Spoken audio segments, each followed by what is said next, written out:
सागरपुर नाम के एक गांव में आराधना अपनी बेटी पूजा और पति के साथ रहती थी। पूजा अभी बहुत छोटी थी। आराधना को बगीचे और पेड़ पौधों का बहुत शौक था। वो पूरा दिन बगीचे में रंग बिरंगे फूल उगाने में लगी रहती थी। पूजा भी अपनी माँ के साथ बगीचे में काम करती थी। उस घर का आंगन हमेशा खिला खिला रहता था। एक दिन आराधना कहीं से आम के पेड़ का बीज लाई और उसे जमीन में गाड़ दिया। तभी पूजा ने उससे पूछा, माँ, ये कौन से पेड़ का बीज है? ये आम के पेड़ का बीज है बेटी। जब ये पेड़ बड़ा होगा तो इसमें बड़े बड़े आम उगेंगे और अगर तब तक मैं नहीं रही तो इस पेड़ को देखकर तुझे मेरी याद आएगी। ऐसे मत बोलो माँ, आप हमेशा मेरे साथ ही रहोगी। वादा करो मुझे कभी छोड़कर नहीं जाओगी। अच्छा बाबा, ठीक है, मैं वादा करती हूँ कि हमेशा तेरे साथ रहूंगी। आराधना पूजा को गले लगा लेती है। तभी एकदम से उसका सर चकरा जाता है और वो बेहोश हो जाती है। ये देखकर पूजा घबरा जाती है। क्या हुआ माँ? माँ, आंखें खोलो माँ।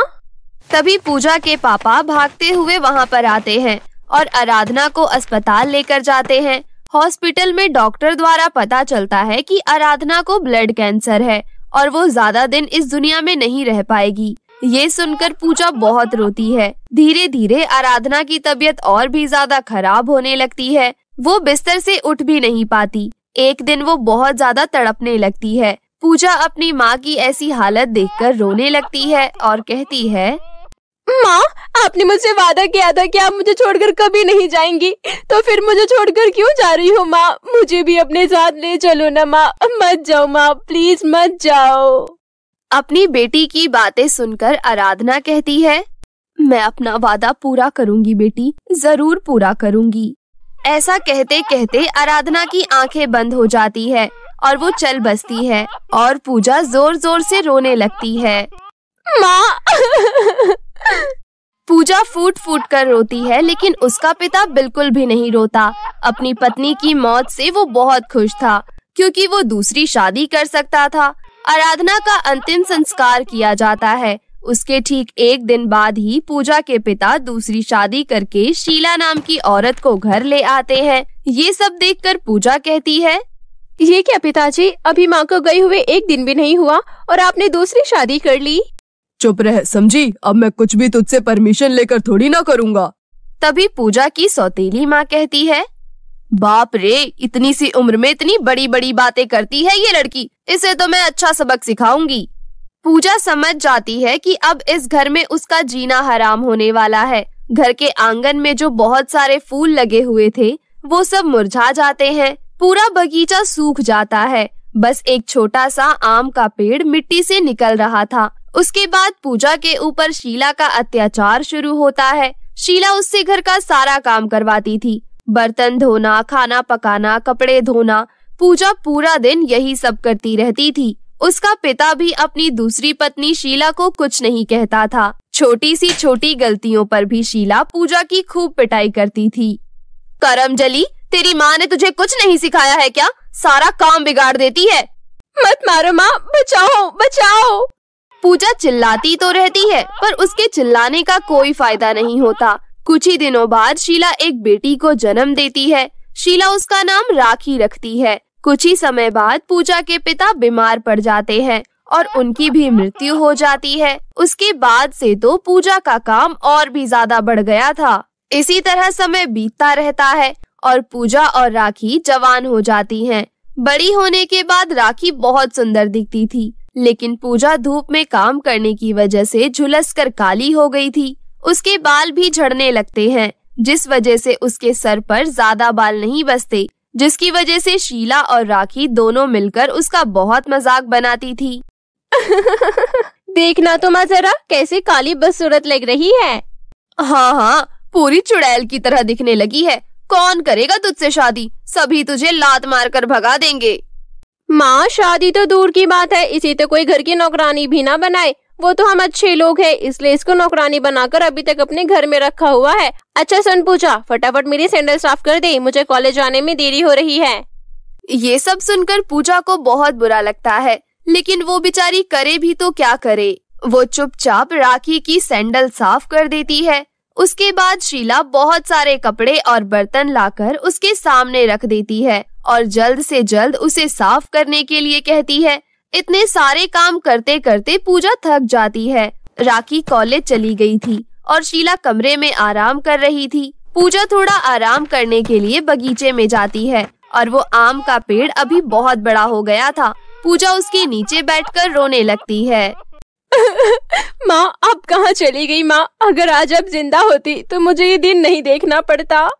तभी वहाँ पर पूजा की माँ यानी कि आराधना की आवाज सुनाई देती है। बेटी, मैं तो यहीं पर हूँ बेटी। पूजा चौंक जाती है और वो इधर उधर देखने लगती है। तभी उसे वो आवाज फिर से सुनाई देती है।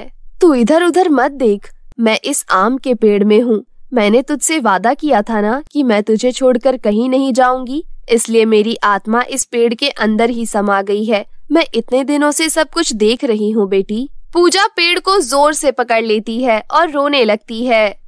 माँ, आप यहाँ हो माँ?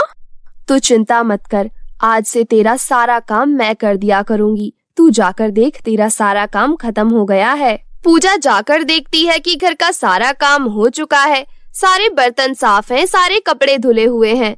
उसके बाद पूजा शीला के पास जाकर कहती है कि सारा काम खत्म हो गया है। शीला आश्चर्यचकित हो जाती है और कहती है, इतना सारा काम इतनी जल्दी कैसे खत्म हो सकता है? ठीक है, अब जाकर खाना बना ले। पूजा रसोई में जाकर देखती है तो वो देखती है कि खाना भी बनकर तैयार है। इसी तरह चुटकी में उसका सारा काम खत्म हो जाता है। इसी तरह कुछ दिन बीत जाते हैं। इतने में राखी को एक लड़का देखने के लिए आता है। लड़के का नाम अमन था। अमन बहुत अमीर था। शीला का हमेशा से ये सपना था कि उसकी बेटी की शादी किसी अमीर खानदान में हो। अमन घर आता है और शादी की बात पक्की हो जाती है। राखी तो मानो हवा में उड़ रही थी। माँ, अमन के साथ मेरी शादी होगी। वाओ माँ, कितना सारा पैसा है उसके पास और वो खुद भी कितना स्मार्ट है। हाँ बेटी, मेरा भी सपना पूरा होने वाला है। इतने में पूजा वहाँ आती है और शीला उसे खाना बनाकर लाने के लिए कहती है। उसके तुरंत बाद ही पूजा खाना लेकर आ जाती है और खाना रखकर चली भी जाती है। ये सब देखकर शीला राखी से कहती है, बेटी, मैं कुछ दिनों से देख रही हूँ, ये पूजा की बच्ची सारा काम बहुत जल्दी जल्दी कर रही है। जा जरा देख कर आ, आखिर क्या चक्कर है। राखी पूजा का पीछा करती है और देखती है कि पूजा उस आम के पेड़ के पास जाकर उस पेड़ से बातें कर रही है और इधर कपड़े और बर्तन खुद ब खुद साफ हो रहे हैं। राखी तभी अपनी माँ को जाकर सब कुछ बता देती है। अच्छा, तो ये बात है। ये पूजा तो सच में चुड़ैल निकली। सारी समस्या का जड़ ये पेड़ है ना। मैं उस पेड़ को ही नहीं छोड़ूंगी। मैं आज ही उस पेड़ को काट दूंगी। इसके बाद शीला पूजा को पकड़कर घर के अंदर लाती है और दोनों माँ बेटी मिलकर उसे रस्सी से बांधने लगती हैं। छोड़ दीजिए मुझे, छोड़ दीजिए, मत बांधिए मुझे, छोड़ दीजिए। पूजा खुद को छुड़ाने की बहुत कोशिश करती है, लेकिन वो अपने आप को नहीं छुड़ा पाती। इसके बाद शीला और राखी एक कुल्हाड़ी लेकर आम के पेड़ की ओर चले गए और कुल्हाड़ी से पेड़ काटने लगते हैं। पेड़ कटने की आवाज सुनकर पूजा तड़पने लगती है, जैसे कि उस पेड़ के साथ उसका कोई रिश्ता हो। वो जोर जोर से चिल्लाकर पेड़ काटने के लिए मना करने लगी और रोने लगी। मत काटो उस आम के पेड़ को, मत काटो, मत काटो उस पेड़ को। लेकिन वो दोनों माँ बेटी मिलकर पेड़ काट ही देती हैं और इधर पूजा रोते रोते बेहोश हो जाती है। पेड़ काट कर राखी और शीला बहुत खुश होती हैं। उस पेड़ पर एक आम लगा हुआ था। शीला उस आम को उठाकर उसे काटती है। तभी पूजा को होश आ जाता है। फिर शीला उससे कहती है, ये देख, तेरी माँ के लगाए हुए पेड़ को काट दिया हमने। ले तू भी थोड़ा सा आम खा ले, तेरी माँ की आखिरी निशानी। शीला पूजा को थोड़ा सा आम खाने के लिए देती है। पूजा वो आम खा लेती है। बाकी का आम शीला और उसकी बेटी राखी मिलकर खाते हैं। आम खाने के बाद उनके साथ कुछ अजीब सी चीजें होने लगती है। तीनों का सर घूमने लगता है और एक चमत्कार हो जाता है। किसी जादुई शक्ति से पूजा बहुत खूबसूरत हो जाती है और गोरी हो जाती है और सर पर बाल भी आ जाते हैं। और दूसरी तरफ शीला और राखी बहुत बदसूरत हो जाती हैं। वो दोनों बेहद काली हो जाती हैं। दोनों के दोनों टकली भी हो जाती हैं। अरे ये क्या हुआ? ये सब कैसे हुआ? माँ, मैं बदसूरत हो गई माँ। तभी वहाँ पर आराधना की आत्मा प्रकट होती है और कहती है, ये आम खाने से तुम्हारे अंदर का रूप बाहर निकल आया।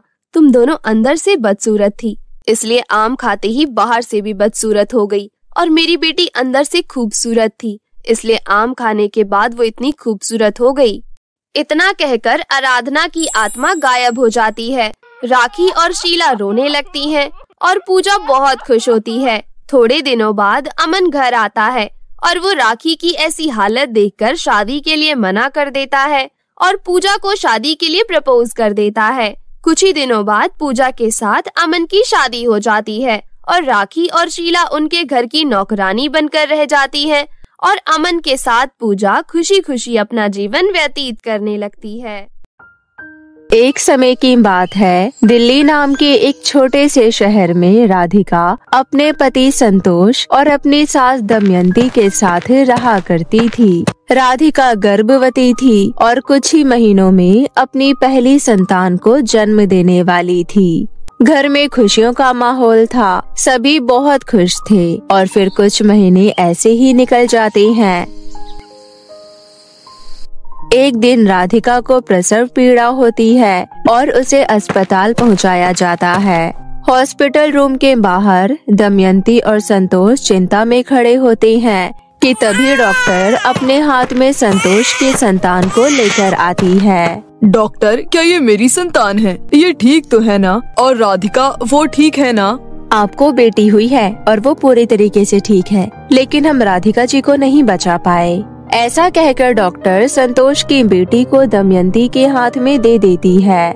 दमयंती जब बच्चे का चेहरा देखती है तो चिल्लाते हुए कहती है, हे भगवान, ना जाने हमारे घर में ये मनहूस कहाँ से आ गई। शक्ल से इतनी काली है कि कोयला का रंग भी इसके आगे कम पड़ जाए। ऊपर से टकली भी है, इसके सर पर एक भी बाल नहीं है। नहीं, ये मेरी पोती नहीं हो सकती।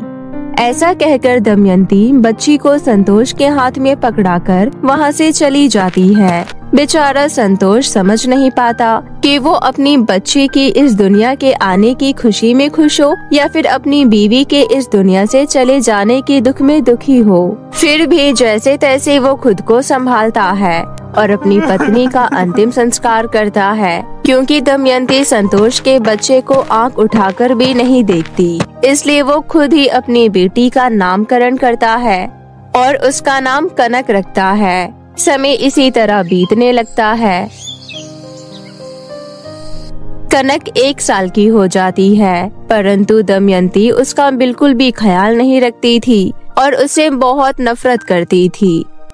फिर एक दिन जैसे ही संतोष ऑफिस से घर आता है, दमयंती उसे अपने पास बैठा लेती है और कहती है, देख संतोष, मेरे पास एक बहुत अच्छा रिश्ता आया है और तू भी जानता है कि तेरी उम्र अभी कुछ ज्यादा नहीं है। तेरे पास पूरी जिंदगी पड़ी है बिताने को। तू क्या अकेले रहकर अपनी पूरी जिंदगी नरक करना चाहता है क्या? मेरी बात मान और दूसरी शादी कर ले। मैंने लड़की को देख लिया है, लड़की बहुत सुंदर है और उसकी एक छोटी सी बेटी भी है। बेचारी का पति एक सड़क दुर्घटना में मर गया।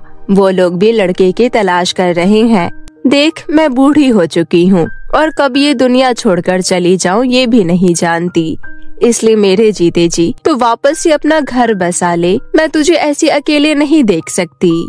ठीक है माँ, अगर तुम यही चाहती हो तो यही सही। मैं शादी करने के लिए तैयार हूँ। अरे वाह बेटा, तूने हाँ करके मेरी सारी चिंता ही दूर कर दी। अच्छा सुन, शादी के पहले लड़की को मत बताना कि तेरी एक बेटी भी है। तू जानता है कि तेरी बेटी कितनी बदसूरत दिखती है। अगर उस लड़की को पता चल गया तो पता नहीं वो शादी करेगी भी या नहीं। पर माँ, ये तो गलत बात है। अरे कुछ गलत नहीं है। जब वो इस घर में आएगी तब हम उसे सब बता देंगे। संतोष अपनी माँ की बात टाल नहीं सकता था, इसलिए वो दूसरी शादी के लिए हाँ कर देता है और फिर कुछ ही दिनों में अच्छा मुहूर्त देखकर दमयंती संतोष और मोहिनी की शादी करा देती है। मोहिनी दिखने में बहुत खूबसूरत थी और उसकी 3 साल की बेटी रूपाली भी अपनी माँ की ही तरह अत्यंत आकर्षक और खूबसूरत थी। शादी के बाद मोहिनी और रूपाली संतोष के घर आ जाती है। रूपाली मोहिनी का हाथ छुड़ाकर पूरे घर में घूमने लगती है। तभी घूमते घूमते रूपाली कनक के रूम में पहुंच जाती है। जैसे ही वो कनक को देखती है वो चिल्ला पड़ती है, चुड़ैल, यहाँ पर चुड़ैल है। रूपाली के चिल्लाने की आवाज सुनकर सभी उसके पास जाती हैं। तभी मोहिनी की नजर भी कनक पर पड़ जाती है और वो संतोष से पूछती है, संतोष जी, ये कौन है? मोहिनी, ये मेरी बेटी कनक है, मेरी पहली पत्नी की बेटी। पर आपने तो मुझे ऐसा कुछ नहीं बताया था कि आपकी कोई बेटी भी है। अरे मोहिनी बहू, ये रहे या ना रहे हमें से कोई फर्क नहीं पड़ता। हमारे लिए ये बहुत मनहूस है, इसलिए हमने तुझे इसके बारे में नहीं बताया। और तू चिंता मत कर, तुझे इसका ध्यान रखने की भी कोई जरूरत नहीं है। तो बस अपना और संतोष का ध्यान रख। ऐसा कहकर दमयंती मोहिनी को उसके कमरे में ले जाती है। समय इसी तरह बीतने लगता है। कनक को संतोष के अलावा कोई भी प्यार नहीं करता था, न ही कोई उसके तरफ दया भावना से देखता था। देख कनक बेटा, मैं तेरे लिए कितनी प्यारी फ्रॉक लेकर आया हूँ। थैंक यू पापा, एक आप ही हैं जो मेरा ध्यान रखती हैं, मुझे खुश करने में लगे रहती हैं, वरना इस घर में कोई और तो मेरी तरफ देखता भी नहीं है। कोई बात नहीं बेटा, मैं हूँ न तेरे लिए। मैं तुझे माँ और पिता दोनों का प्यार दूंगा और इतना प्यार दूंगा कि तुझे किसी और के प्यार की जरूरत नहीं पड़ेगी। संतोष कनक को इतना प्यार करता था, ये देखकर मोहिनी को बिल्कुल भी अच्छा नहीं लगता था। फिर एक दिन अचानक से दमयंती के घुटनों में तेज दर्द उठता है, इसलिए संतोष दमयंती को अपनी गाड़ी में बैठाकर हॉस्पिटल जाने लगता है कि तभी उनकी गाड़ी का हाईवे पर एक बहुत बुरा एक्सीडेंट हो जाता है, जिसमें संतोष और दमयंती की मौके पर ही मौत हो जाती है। कनक का एकमात्र सहारा भी उससे छिन जाता है और उसके पिता की मृत्यु के बाद उसके सौतेली माँ का व्यवहार उसके साथ अब और भी ज्यादा बुरा हो जाता है। माँ, मेरी टीचर आज बहुत गुस्सा कर रही थी। वो कह रही थी कि मैंने कई महीने से स्कूल की फीस नहीं भरी है। प्लीज आप जल्द से जल्द मेरे स्कूल की फीस भर दीजिए। मुझसे तो तू अब बिल्कुल उम्मीद मत रख कि मैं तेरे स्कूल की फीस भरूंगी। मेरे लिए तू जिए या मरे मुझे कोई फर्क नहीं पड़ता। अगर मुझे पता होता कि तुझ जैसी काली गंजी मनहूस लड़की इस घर में रहती है तो मैं इस घर में शादी करके कभी नहीं आती। तेरा बाप भी खुद तो मर गया और तुझे मेरे सर पर छोड़ गया। अपनी सौतेली माँ की ये बात सुनकर कनक का दिल टूट जाता है और वो वहाँ से जाने लगती है कि तभी रूपाली वहाँ आ जाती है। माँ, मुझे 10,000 रुपए चाहिए, मेरी फ्रेंड की शादी है और मुझे पहनने के लिए एक सुंदर सा लहंगा और मेकअप करने के लिए एक अच्छी सी मेकअप किट चाहिए। हाँ बेटा, अभी निकाल कर देती हूँ। एकदम बढ़िया क्वालिटी का लहंगा लेना जिसमें तू एकदम परी जैसी दिखे। मैं चाहती हूँ कि पूरी शादी में मेरी बेटी जैसा सुंदर कोई ना दिखे। आपके बेटे जितनी सुंदर कोई है भी नहीं माँ। ये बात तो तूने 100 आने की सच कही है। ये सब देखकर कनक आंखों में आंसू लिए अपने कमरे में चली जाती है। कुछ दिन इसी तरह बीत जाते हैं और फिर एक दिन रूपाली अच्छे से तैयार होकर घर से निकल जाती है। वो सुबह की निकली होती है और अब शाम हो जाती है। मोहिनी चिंता में आ जाती है। वो कई बार रूपाली को फोन भी लगाती है, परंतु रूपाली फोन नहीं उठाती। पता नहीं मेरी बच्ची ठीक भी है या नहीं। सुबह से शाम हो गई है, उसका कोई अता पता नहीं है। उसने कहा था कि शादी जल्द ही खत्म हो जाएगी, पर अब तो रात होने वाली है। हे भगवान, कहीं मेरी बच्ची को कुछ हो ना गया हो। इतनी चिंता करने के कारण मोहिनी की तबीयत काफी खराब हो जाती है। यह देखकर कनक मोहिनी से कहती है, माँ, आप चिंता मत कीजिए, दीदी घर आ जाएंगी। वैसे भी शादी जैसे फंक्शन में टाइम लग जाता है। तुझसे कितनी बार कहा है मुझे माँ कहकर मत बुलाया कर। तेरी माँ नहीं हूँ मैं और तुझे रूपाली की चिंता करने की कोई जरूरत नहीं है। अब जा यहाँ से, मेरे सर में वैसे ही बहुत तेज दर्द हो रहा है। कनक से मोहिनी की ये हालत देखी नहीं जाती, इसलिए वो रूपाली को ढूंढने निकल जाती है। परंतु जब वो शादी के कार्ड पर लिखे एड्रेस पर पहुँचती है तो उसे पता चलता है कि शादी कल की है। अगर शादी कल की है तो दीदी अभी कहाँ गई है? तभी जिस घर के एड्रेस पर कनक आई थी उस घर से एक लड़की निकलकर बाहर आती है। अगर तुम रूपाली के बारे में पूछने आई हो तो मैं बता देती हूँ कि रूपाली क्लब गई है और वो भी अपने आवारा दोस्तों के साथ। मैंने उसे कई बार मना किया परंतु उसने मेरी बात ही नहीं सुनी। आपका बहुत बहुत शुक्रिया। इसके बाद कनक उस लड़की के बताए हुए क्लब के एड्रेस पर पहुंच जाती है। वो जैसे ही अंदर जाती है तो देखती है कि रूपाली अपने आवारा दोस्तों के साथ दारू पीकर पार्टी कर रही होती है। जैसे ही रूपाली की नजर कनक पर पड़ती है, वो म्यूजिक रुकवाकर तेज आवाज में कहती है, तू यहाँ क्या कर रही है? तुझे यहाँ का एड्रेस किसने बताया?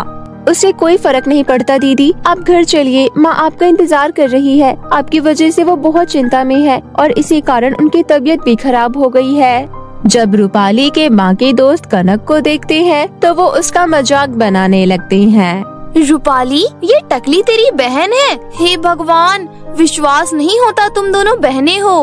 अरे ये मेरी बहन नहीं है, मेरी सौतेली बहन है। और तुम लोग भी मुझे किससे कंपेयर करने में लगे हो? मैं कहाँ और ये कहाँ? उसके बाद रूपाली भी अपने फ्रेंड्स के साथ मिलकर कनक का मजाक बनाने लगती है। कनक आंखों में आंसू लिए क्लब के बाहर आ जाती है। अगर मेरा रंग काला है, मेरे सर पर बाल नहीं है और मैं बदसूरत हूँ, तो क्या इसमें मेरी गलती है? भगवान ने मुझे ये रूप दिया है, आखिर इसमें मेरा क्या दोष है जो ये लोग मुझे ऐसे नामों से बुलाते हैं? क्यों वो मेरा इतना मजाक बनाते हैं? आखिर मैंने क्या किया है? ऐसा कहकर कनक रोने लग जाती है कि तभी उसकी नजर जमीन पर गिरी एक घायल चिड़िया पर जाती है। हे भगवान, ये चिड़िया तो बहुत घायल है, मुझे इसकी मरहम पट्टी करनी होगी, नहीं तो ये यहीं पर अपने प्राण त्याग देगी। कनक जल्दी से एक केमिस्ट पर जाती है और कुछ दवाई खरीदकर उस चिड़िया की चोट पर लगा देती है। कनक के ऐसा करते ही वो चिड़िया एक सुंदर सी परी के रूप में बदल जाती है। तुम्हारा बहुत बहुत धन्यवाद कनक। अगर तुम मेरी मदद नहीं करती तो शायद मैं इस रूप में हमेशा के लिए कैद रहती। मैं तुम्हारी शुक्रगुजार हूँ। आपको शुक्रिया अदा करने की कोई जरूरत नहीं है। मैं एक इंसान हूँ और इंसानियत दिखाना मेरा फर्ज है। अगर ऐसा है, तुम दयालु के साथ साथ बहुत समझदार भी हो। मैं तुमसे बहुत प्रसन्न हूँ, इसलिए मैं चाहती हूँ तुम मुझसे कोई वरदान मांगो। अगर ऐसा है तो आप मुझे खूबसूरत बना दीजिए। लोग मेरे इस रूप का बहुत मजाक बनाते हैं। अगर मैं खूबसूरत हो जाऊंगी तो लोग मेरा मजाक नहीं बनाएंगे और मैं शांति से इस दुनिया में जी पाऊंगी। कनक के इतना कहते ही परी कुछ मंत्र पढ़ती है और अपनी छड़ी घुमाती है। परी के ऐसा करते ही कनक अत्यंत सुंदर हो जाती है और उसका सपाट सर बालों से भर जाता है। उसके बाल बहुत लंबे हो जाते हैं। मैंने तुम्हारी इच्छा पूरी कर दी है, साथ ही साथ मैंने तुम्हारे बालों को अत्यधिक लंबा कर दिया है। और ये बाल कोई मामूली बाल नहीं है, ये जादुई बाल हैं। इन बालों के आगे तुम कोई भी इच्छा प्रकट करोगी तो वो पूरी हो जाएगी। आपका बहुत बहुत धन्यवाद परी जी। इसके बाद वो परी वहाँ से चली जाती है और कनक भी अपने घर आ जाती है। जब वो घर आती है तो देखती है कि रूपाली वहाँ पहले से ही मौजूद है। तुम कौन हो और यहाँ क्या कर रही हो? दीदी, मैं कनक हूँ, आपने मुझे पहचाना नहीं? इसके बाद कनक रूपाली और मोहिनी को सारी बात बताती है और उन्हें ये भी बताती है कि अब उसके बाल जादुई हो गए हैं। ये सुनकर मोहिनी कहती है, मुझे माफ कर दे कनक बेटा, मैंने तुझे गुस्से में कितना कुछ कह दिया, पर मैं सच कह रही हूँ। मैं रूपाली की चिंता में थी, इसलिए मैंने तुझे इतना कुछ कहा। और हाँ, मुझे एहसास हो चुका है कि मैंने तेरे साथ कितना गलत किया है। मैंने आज तक जो भी किया है उसके लिए मुझे माफ कर दे बेटा। कनक बहुत भोली थी। अपनी माँ के 2 मीठे शब्द सुनते ही वो उसे माफ कर देती है। बेटा तू यहीं बैठ, मैं तेरे लिए तेरे मनपसंद आलू के पराठे बना कर लाती हूँ। ऐसा कहकर मोहिनी रसोई में चली जाती है। मोहिनी के पीछे पीछे रूपाली भी जाती है। माँ, क्या अभी अभी आपने जो कहा वो सच था? बिल्कुल भी नहीं। अरे मुझे तो वो लड़की अभी भी फूटी आँख नहीं लुभाती, पर अब उसके पास वो जादुई बाल हैं, इसलिए मैंने प्लान बनाया है कि मैं उसके पराठे में नशे की दवाई मिला दूंगी और फिर उसे खाते ही वो बेहोश हो जाएगी, जिसके बाद हम उसके जादुई बाल काट लेंगे और उसके बाद हम उस जादुई बाल के जादू का इस्तेमाल करेंगे और इस दुनिया के सबसे अमीर लोग बन जाएंगे। क्या बात है माँ, आपने तो बड़ा ही कमाल का आइडिया निकाला है।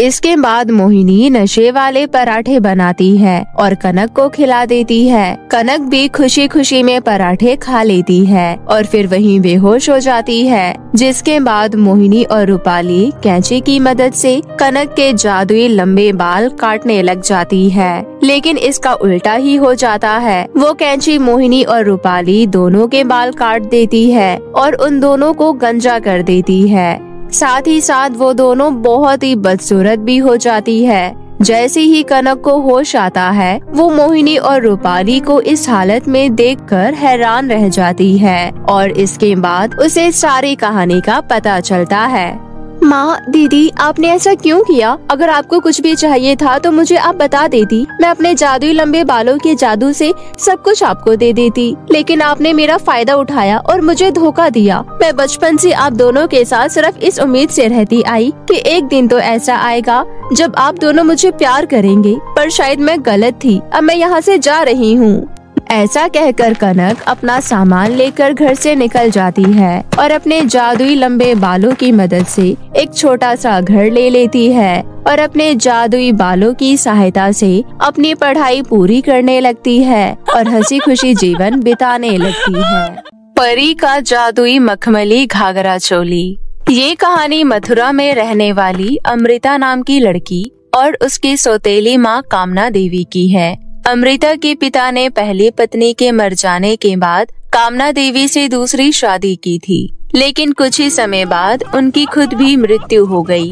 तब से कामना को ही अमृता को पालना पड़ा। इस वजह से वो उसे अपने सर का बोझ समझने लगी, उसको नापसंद करने लगी। अमृता की जब पहली माँ जिंदा थी तब उसने सिलाई सीखी थी। आज वही सिलाई उसके बहुत काम आ रही थी, क्योंकि उनके घर में कमाने वाला कोई नहीं था। सिलाई करके जो पैसे आते थे उसी से अमृता और कामना देवी दोनों का जीवन चल रहा था। उसके बावजूद कामना देवी को अमृता बिल्कुल पसंद नहीं थी। वो हमेशा किसी भी तरह से उसका बुरा ही सोचती रहती थी। एक दिन अमृता घर में झाड़ू लगा रही थी, तभी उसने अपनी सौतेली माँ से कहा, माँ, आप थोड़ी देर के लिए दूसरी तरफ खड़ी हो जाइए, मुझे इधर झाड़ू लगानी है। अरे, झाड़ू लगा रही है तो मैं क्या करूं? मैं यहाँ खड़ी हूँ और यहीं खड़ी रहूंगी। जाओ यहाँ से, मेरा सर मत खाओ, मनहूस कहीं की। जरा सा हट जाओगी तो क्या हो जाएगा, इतना भी क्या करना। जुबान चला रही है, तुझे तो अभी बताती हूँ। ऐसा कहकर कामना अमृता को जोरदार चांटा जड़ देती है। थप्पड़ खाने के बाद अमृता कामना से कहती है, बिना फालतू में मार क्यों रही हो? झाड़ू लगा रही हूँ तो थोड़ा सा साइड हटने के लिए ही तो बोला था। घर के काम भी मैं ही करूँ, काम करके घर भी मैं ही चलाऊं, उसके बाद भी आपकी डांट सुनूं और पिटाई खाऊं सो अलग। अगर मेरी माँ ने मुझे कपड़े सिलने की कला ना सिखाई होती तो पता नहीं क्या होता। ज्यादा बकवास करने की जरूरत नहीं है, समझी तुम? तुमसे जितना कहा जाता है उतना ही किया करो। अगर ज्यादा पटर पटर की ना, जुबान खींचकर हाथ में दे दूंगी, समझी? आई बड़ी। घर में आए दिन ऐसे झगड़े होते ही रहते थे। आज इसी झगड़े के दौरान दरवाजे पर गांव की रानी की 2 सैनिकों के साथ दस्तक होती है। अरे, घर में कोई है क्या? अमृता बेटी, घर में ही हो ना? जरा बाहर तो आना। अमृता आवाज सुनकर बाहर आती है तो देखती है कि बाहर रानी साहिबा आई हुई है। उन्हें देखकर अमृता बहुत खुश होती है और कहती है, अरे रानी साहिबा, आप यहाँ कैसे आना हुआ? आइए ना, अंदर चलिए, हमारे छोटे से घर में। आपको तो इतने छोटे घर की आदत नहीं होगी ना। अरे नहीं नहीं अमृता, मैं यहाँ बैठने नहीं आई हूँ, मैं यहाँ कुछ जरूरी काम से आई हूँ। जैसा कि तुम जानती ही होगी, मेरी बहू रानी गर्भवती है। अभी उसका 7वां महीना चल रहा है। 1 महीने बाद उसकी गोद भराई की रस्म होगी। बहुत बड़ा जश्न रखा जाएगा। अरे वाह रानी जी, ये तो सच में बहुत खुशी की बात है। तू कितने अच्छे कपड़े सिलती है, ये तो पूरे गांव को पता है। इसलिए तुझे मेरे लिए 15 मखमली घाघरा चोली सिलना होगा, वो भी 1 महीने के अंदर ही। लेकिन रानी जी, 1 महीने के अंदर अंदर मैं इतने सारे मखमली घाघरा चोली कैसे सिल पाऊंगी?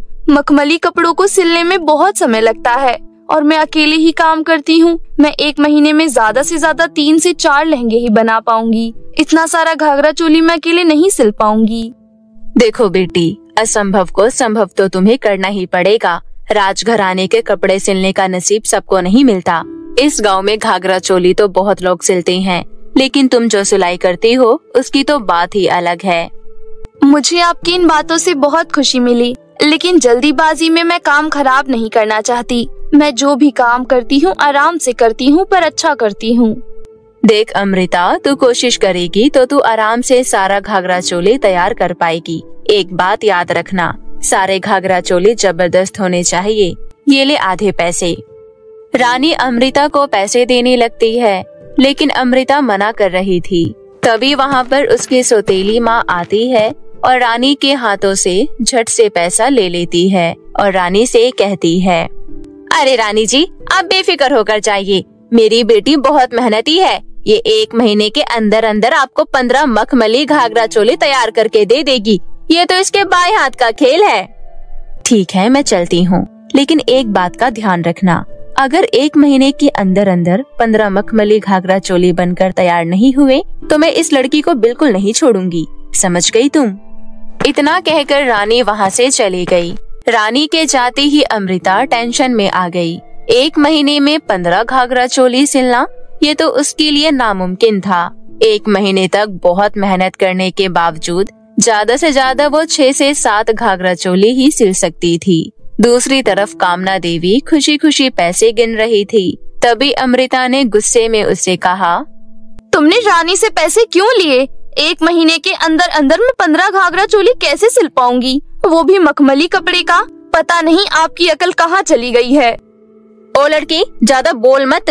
अकल की अंधी तुम हो, मैं नहीं, समझी? आई हुई लक्ष्मी को पैरों से ठुकरा रही थी। इतने सारे पैसों से मैं कितना कुछ खरीद सकती हूँ। ये पैसे मैंने रख लिए हैं, अब तुम जाकर मेहनत करो, क्योंकि अगर तुम 15 घाघरा चोली नहीं सिल पाई तो रानी से बहुत डांट पड़ेगी तुम्हें। बेचारी अमृता मेहनत करने में जुट गई। देखते ही देखते 29 दिन बीत गए। दिन रात मेहनत करके खाना पीना सब भूलकर अमृता घाघरा चोली सिल रही थी। उस दिन दोपहर के समय बहुत तेज तूफान चलने लगा और मूसलाधार बारिश होने लगी और घर के अंदर बैठकर अमृता अपने काम में व्यस्त थी। उफ, आज 29 दिन बीत गए और इतनी मेहनत के बाद भी अभी सिर्फ 5 ही घाघरा चोली तैयार हुए हैं। दर्द से पूरा बदन दुखने लगा है मेरा। ऐसा कहते हुए अमृता उठकर थोड़ा सा टहलने के लिए घर के बाहर आती है। तभी वो देखती है कि बाहर तो बहुत तेज तूफान चल रहा है और बारिश हो रही है और उसी तूफान और बारिश की वजह से एक चिड़िया का घोंसला जमीन पर गिर गया। अरे रे, इतनी बारिश और तूफान में बेचारी चिड़िया का घोंसला गिर गया। उसमें तो अंडे भी हैं। वहीं सामने एक घोंसला गिरा हुआ था जिसके अंदर अंडे थे और एक चिड़िया उसके ऊपर ही उड़ रही थी। बारिश और तूफान की फिक्र ना करते हुए अमृता उस घोंसले को उठाती है और उसे अपने घर के अंदर ले जाकर रख देती है। अब चिंता की कोई बात नहीं है। अच्छा हुआ इसको समय पर देख लिया था मैंने, वरना इस चिड़िया के साथ अनर्थ हो जाता। चिड़िया अमृता के पीछे पीछे उसके घर के अंदर आ जाती है और अमृता जहाँ घोंसला रखती है वो उस घोंसले के ऊपर बैठ जाती है, ये सोचकर कि तूफान थमने पर वो चिड़िया खुद ही चली जाएगी। अमृता उस चिड़िया को कुछ नहीं कहती और वापस अपने काम में व्यस्त हो जाती है और दुखी मन से कल के बारे में सोचने लगती है। पता नहीं कल क्या होगा मेरे साथ। बस कुछ ही घंटे बाकी हैं। कल सुबह होते ही रानी साहिबा घर आ जाएंगी। मैं तो सिर्फ 5 ही घाघरा चोली सिल पाई हूँ। ना जाने क्या जवाब दूंगी मैं कल उन्हें। हे भगवान, क्या करूँ, कुछ समझ नहीं आ रहा। तभी वहाँ पर कामना देवी आती है। घाघरा चोली देखकर अमृता से कहती है, बाप रे बाप, इतने दिनों में तुमने सिर्फ 5 ही घाघरा चोली सिला है। तुमसे तो कोई भी काम ढंग से और जल्दी नहीं हो पाता। हर काम को करने में कई घंटे लगा देती हो। शर्म नहीं आती आपको ये सब बोलने में? दिन रात मेहनत करके इन घाघरा चोली को सिलने में लगी हूँ मैं। एक बार भी मेरी मदद करने नहीं आई तुम, और अब मुझ पर चिल्ला रही हो।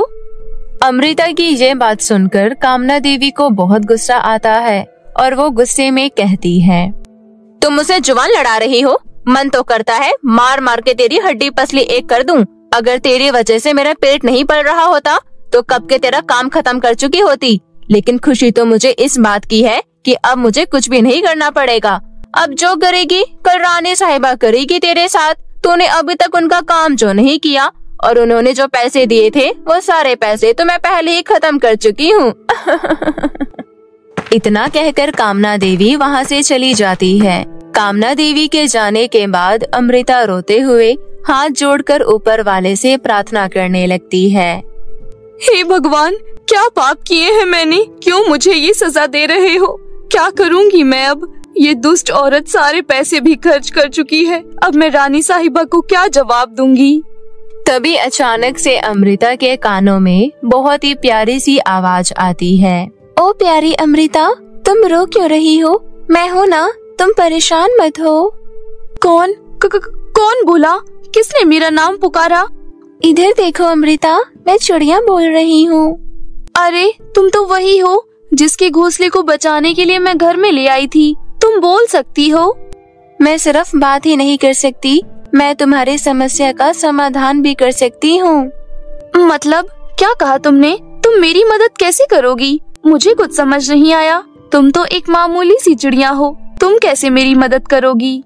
अमृता की ये बात सुनकर वो चिड़िया एक बहुत खूबसूरत परी के रूप में बदल जाती है और कहती है, मैं कोई मामूली सी चिड़िया नहीं हूँ अमृता, मैं केवल मामूली चिड़िया बनकर धरती लोक पर रहती हूँ, क्योंकि रानी परी द्वारा मुझे ये कार्य मिला हुआ है कि मैं साधारण सी चिड़िया बनकर पृथ्वी लोक पर रहूं और जरूरतमंद लोगों की मदद करूं। लेकिन आज पहली बार मुझे मदद की जरूरत थी। जब मेरा घोंसला नीचे गिरा तो मैं बहुत घबरा गई थी, लेकिन उस वक्त मेरी मदद करने वाली तुम थी, जो सबकी मदद करती थी। तुमने उसकी मदद की, इसलिए मुझे बहुत खुशी हुई और मैं तुम्हारा तहे दिल से शुक्रिया अदा करना चाहती हूँ। नहीं परी, आप शुक्रिया मत कहिए। इंसान होने के नाते मैंने आपके घोंसले और नवजात बच्चों को बचाया। ये तो इंसानियत होती है। तुम्हारे इसी विनम्र दिल और इंसानियत के चलते ही मैं तुम्हारी मदद करना चाहती हूँ। तुम जाकर आराम से सो जाओ और सारी चिंता छोड़ दो। कल का नया सवेरा तुम्हारी जिंदगी बदल देगा। परी का धन्यवाद करके और उसकी बातों पर विश्वास करके अमृता जाकर सो जाती है। थकावट की वजह से उसे तुरंत नींद आ गई। दूसरी तरफ परी ने अपनी जादुई शक्तियों से वहाँ पर 10 मखमली घाघरा चोली प्रकट कर दिए, जो दिखने में बहुत खूबसूरत थे। ऐसा करके परी ने वापस चिड़िया का रूप लिया और अपने घोंसले सहित वहाँ से गायब हो गई। अगली सुबह होते ही रानी 2 सैनिकों के साथ अमृता के घर आ पहुँची और उसे आवाज लगाने लगी। अरे अमृता, ओ अमृता, कहाँ हो? घर पर नहीं हो क्या? रानी की आवाज सुनकर कामना देवी फौरन घर के बाहर जाती है और कहती है, आइए रानी साहिबा, आपने आने का कष्ट क्यों किया? आपने मुझे बुलवा लिया होता। हाँ, बहुत कर ली तुमने चिकनी चुपड़ी बातें। अब जल्दी जल्दी मुझे मेरे 15 मखमली लहंगे दे दो। अमृता कहाँ है? मुझे उसे पैसे भी देने हैं। रानी की ये बात सुनकर कामना खुश होते हुए अपने मन में सोचती है, अब तो मजा आने वाला है। जब रानी साहिबा को पता चलेगा कि अमृता ने सारे लहंगे अभी तक नहीं सिले तो क्या हाल होगा उसका। अरे वाह, मजा आ गया। आइए ना महारानी जी, घर के अंदर रखे हैं सारे घाघरा चोली। ऐसा कहकर कामना देवी रानी को घर के अंदर घाघरा चोली के पास लेकर जाती है। तभी वहाँ पर अमृता भी आ जाती है। अमृता घबरा रही थी। दूसरी तरफ कामना देवी मन ही मन बहुत खुश हो रही थी, लेकिन रानी वहाँ रखे जादुई मखमली घाघरा चोली देखकर बहुत खुश हो गई। रानी साहिबा एक एक करके सारे घाघरा चोली देखने लगती है। इतने में अमृता उनके लिए चाय बनाकर लाती है, रानी साहिबा को पीने के लिए देती है। रानी साहिबा चाय पीने लगती है कि तभी अचानक से कामना देवी रानी साहिबा के ऊपर गिर जाती है और गरम गरम चाय रानी साहिबा के ऊपर गिर जाती है। अरे कामना की बच्ची, तूने तो मुझे जला ही दिया। ठीक से खड़ी नहीं हो सकती है क्या? टांगों में जान नहीं दी भगवान ने, बदतमीज कहीं की। मैंने कुछ नहीं किया रानी साहिबा, सच में मैंने कुछ नहीं किया। इतना कहकर कामना देवी घर से बाहर भागने लगती है, लेकिन तभी रानी के साथ आए हुए सैनिक उसे पकड़ लेते हैं। सैनिकों, इस औरत ने गरम चाय से मुझे जलाने की कोशिश की है। इसे फौरन महल में ले चलो और कुछ दिनों के लिए कारावास में डाल दो। कारावास में रहेगी तो इसकी अकल ठिकाने आ जाएगी। इतना कहकर रानी अमृता को बाकी के पैसे देती है और अपने सैनिकों और कामना देवी के साथ वहाँ से चली जाती है। अमृता को पैसे भी मिल गए थे और साथ में उसकी सौतेली माँ से छुटकारा भी। वो बहुत खुश थी। वो हाथ जोड़कर परी को याद करती है। तभी वहाँ पर परी प्रकट हो जाती है। तब अमृता कहती है, आपका बहुत बहुत धन्यवाद परी जी, आपने तो एक पल में मेरी सारी तकलीफ ही दूर कर दी। अभी तुम्हारी तकलीफ खत्म नहीं हुई है अमृता। इतना कहकर परी वहाँ पर एक मखमली जादुई घाघरा चोली प्रकट करती है और कहती है, ये घाघरा चोली तुम अपने पास रखो। ये तुम्हें सारी मुसीबत से भी बचाएगा और साथ में तुम्हारी सारी जरूरतों को भी पूरा करेगा। इसे तुम मेरा आशीर्वाद समझकर अपने पास रख लो। आपका बहुत बहुत धन्यवाद परी। परी वहाँ से गायब हो जाती है। अब अमृता के जीवन में कोई भी कठिनाइयाँ नहीं थी। वो मेहनत करके कमाती और अपना गुजारा करती। अगर उसे कोई मुसीबत होती तो जादुई मखमली घाघरा चोली से कहकर अपनी मुसीबतें दूर करवा देती। अब उसे गरीबी से भी छुटकारा मिल गया था और उसकी सौतेली माँ से भी। लोगों की मदद करते हुए अपना जीवन अमृता खुशी खुशी व्यतीत करने लगी। बहुत समय पहले की बात है। श्यामपुर नाम के गांव में सलोनी नाम की लड़की अपनी माँ के साथ रहती थी और उन्हीं के साथ ममता नाम की लड़की भी रहती थी, जो कि उनके घर में नौकरानी का काम किया करती थी। वैसे पहले तो ममता की माँ वहाँ पर काम किया करती थी, लेकिन अचानक उसकी माँ की मृत्यु हो जाती है, जिसके बाद वहाँ पर ममता आकर काम करने लगती है। ममता बहुत ही गरीब थी और उसके पास रहने के लिए कोई जगह नहीं थी, इसलिए सलोनी के कहने पर उसकी माँ उसे घर पर रख लेती है। सलोनी बहुत ही अच्छी लड़की थी, लेकिन सलोनी की माँ बहुत घमंडी थी। उसने ममता को तो अपने घर रख लिया, पर उसके साथ बहुत बुरा व्यवहार करती थी। वो सलोनी को बिल्कुल भी अच्छा नहीं लगता था। ऐसे ही दिन बीत रहे थे। एक दिन सलोनी का जन्मदिन आता है। जिस दिन सलोनी का जन्मदिन होता है, संजोग से उसी दिन ममता का भी जन्मदिन होता है। इसलिए सलोनी अपनी माँ के पास जाकर बोलती है, माँ, आज मेरे जन्मदिन के साथ साथ ममता का भी जन्मदिन है, तो मैं सोच रही थी मेरे जन्मदिन की पार्टी इतनी बड़ी हो रही है, इसी में ममता बेचारी भी अपना केक काटकर खुश हो जाएगी, क्योंकि वो सारा दिन घर का काम करती रहती है। इसलिए आप कम से कम उसके जन्मदिन वाले दिन उससे एक भी काम मत करवाना। सलोनी, तेरे कहने पर मैंने उसे यहाँ पर रख रखा है और हम उसे खाना भी देते हैं, इसलिए तुम्हें उसकी ज्यादा फिक्र करने की जरूरत नहीं है। उसके लिए इतना बहुत है। इससे ज्यादा अगर हम उसको देने लग गए तो वो हमारे सर पर चढ़ जाएगी। तुझे अभी नहीं पता ये गरीब लोग कैसे होते हैं। ओहो माँ, मैं आपको समझा कर थक गई हूँ। जो आपको ठीक लगे आप वही करो। इतना कहकर सलोनी वहाँ से चली जाती है। सलोनी के जन्मदिन के लिए उसकी माँ ने उसको 2 ड्रेस दिलाई थी। उनमें से एक ड्रेस को लेकर सलोनी ममता के पास जाती है और उससे कहती है, ममता, आज तुम्हारा भी जन्मदिन है और मुझे पता है कि माँ तुम्हें कुछ भी नहीं दिलाने वाली है, इसलिए मैंने माँ से अपने लिए 2 ड्रेस ली थी। उसमें से एक ड्रेस तुम रख लो। सलोनी, तुम मेरे लिए इतना सोचती हो, ये बहुत बड़ी बात है और मेरे जन्मदिन पर तुम्हारी ये दी हुई ड्रेस मैं जरूर पहनूंगी। मैं अपने जन्मदिन के लिए एक छोटा सा केक बना लूंगी, लेकिन प्लीज तू मेरे वजह से आंटी जी से झगड़ा मत करना। ममता की बात सुनकर सलोनी वहाँ से चली जाती है। सलोनी के वहाँ से चले जाने के बाद उसकी माँ ममता के पास आती है और बोलती है, सुन ममता, आज घर के कामों के अलावा तुझे इस घर को सजाना भी है। सलोनी के जन्मदिन पर बहुत सारे मेहमान आ रहे हैं, इसलिए खाना भी बहुत सारा बनाना है और ये सब तुझे अकेली ही करना है, इसलिए काम में लग जा। हाँ माँ, मैंने सारी तैयारियां करना शुरू कर दी है। मैंने सलोनी से उसके दोस्तों के मनपसंद खाने के बारे में भी पूछ लिया है। मैं वो सब बना दूंगी।